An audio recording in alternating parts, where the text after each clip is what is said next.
This should be a pretty good way to understand flexibility and core strength. I've struggled with this my whole life.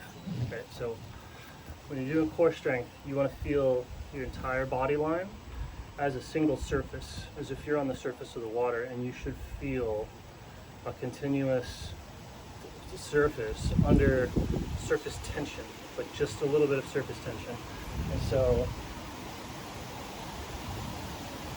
as you get that, you have this space, you have this surface, right? And wherever you feel tension or a loss of tension, so if I get too much tension here, as that tension gets too high, it's the same as the surface of water, and you're falling into the,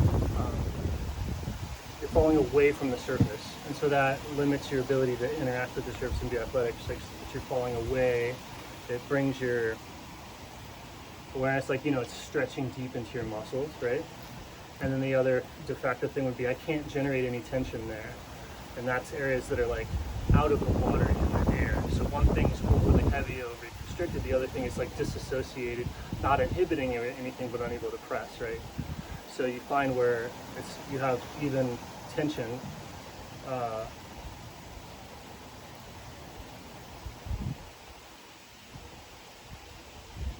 and that's your actual range of motion.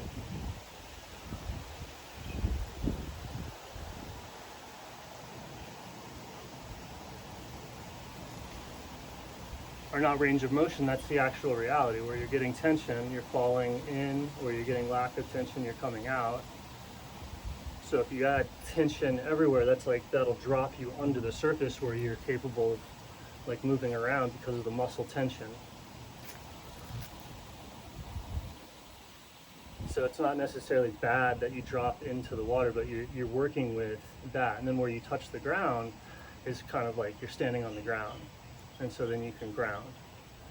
And then the height of the water is more or less your age or your environment or your situation. Like the depth of water that you're in is kind of just dependent on where you are in life in every sense of the word. So you can be in a surf area or like a really deep area, wavy area, a calm area of different depths. And if you're like a shallow person, then this awareness is going to be just a sludgy annoyance, sort of like you want to like think away. Right? Atheism or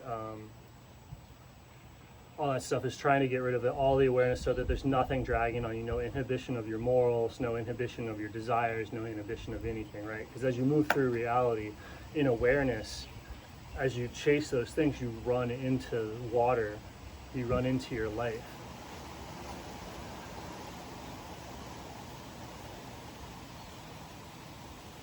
And as you chase them, you lose sight of the fact that those things that you chase are inside of you already, right?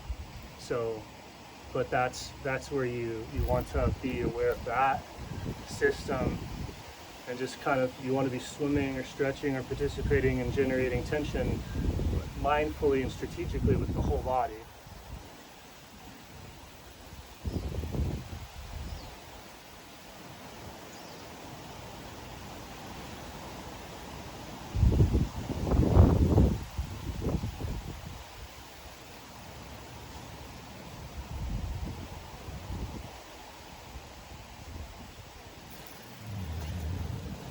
Right, at the high end of the level, that's people doing windmills.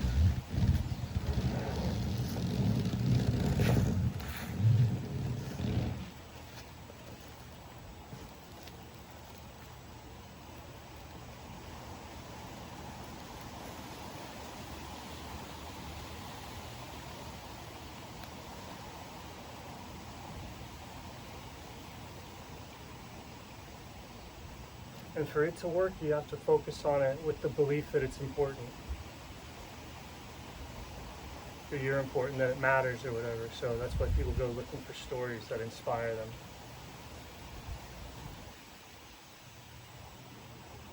People find the most inspiring stories to be true.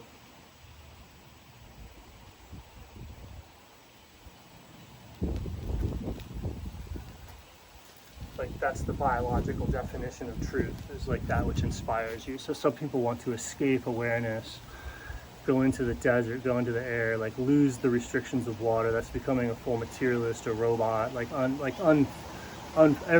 letting go of everything that water does, thinking, feeling, being, right, and getting into just pure potentiality of matter with no restrictions of water. Some people want to do that, and then there's other people that are like in the water, and then you can actually, like some people are craving a flood because they want to swim.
And so the whole motion just becomes a flow contiguous along that whole surface. And so the stronger that surface is, it can support, powerful waves, and then the more flexible you are, the more range of motion you have to stick with and kind of sense waves.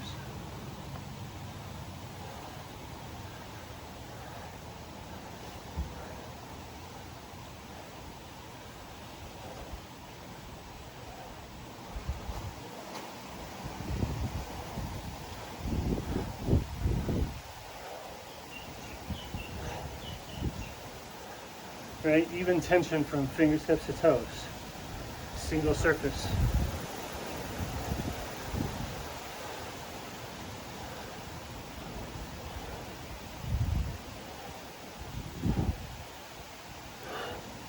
The bending of the joints being points where there's a wave on that surface.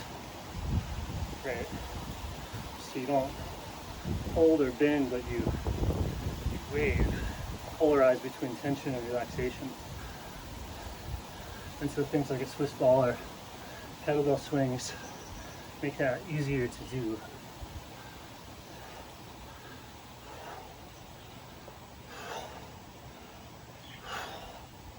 You can even do things like get your eye muscles involved, or your optic nerve. Super powerful to move with the optic nerve. That's why the people, when they're exerting huge streaks of power and stuff, sometimes they just get the crazy eyes, right?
And I mean, it's ultimately, it's all of the exercises are just virtue signaling. Where you're like, I know what I'm supposed to be filling out. Like when you display something, you're like, oh, I know what I'm supposed to be doing, but you're not doing it. Okay? That's why it's so important that I invented the water technique. Otherwise, none of us would have figured it out, especially not me.